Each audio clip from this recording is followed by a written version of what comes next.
What's up? It's a windy day in Brooklyn Park. The hair's not quite playing ball, but drop in here and give you a quick rundown of many developments going on around here in the 21225. There's been a lot of development that you probably noticed. They built a DQ a while back. They shut down their only grocery store. You might notice that they're building a new Burger King. Hasn't been one here for like 20 years. And also we're getting our second Taco Bell.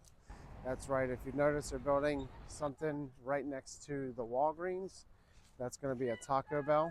What's underlying that is a new push to develop the area from multiple sources, the state and the county.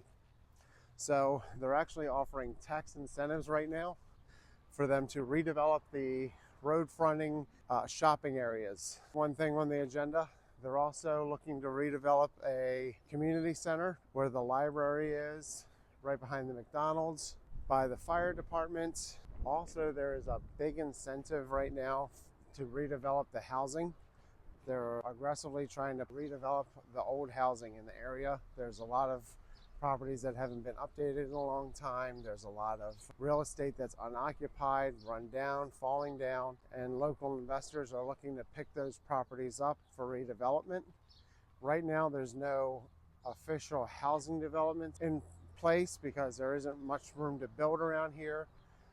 Some people may be happy about that, and others probably would prefer to see some new development going on.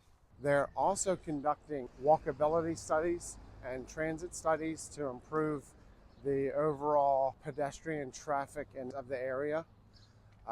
We only have a bus that through and no real access to other forms of transportation to get deeper into Anne Arundel County or to work in Baltimore City. So the face of this area is going to be changing quite a bit in the coming years. The federal and local government all have their eyes on this area. They're pushing heavily for the county to drive development. So I think Brooklyn Park is going to go from here. Your thoughts are going to be, if you're a local in the area, how do you think it's going to affect you? What have you seen so far? And where do you think Brooklyn Park is going to go from here?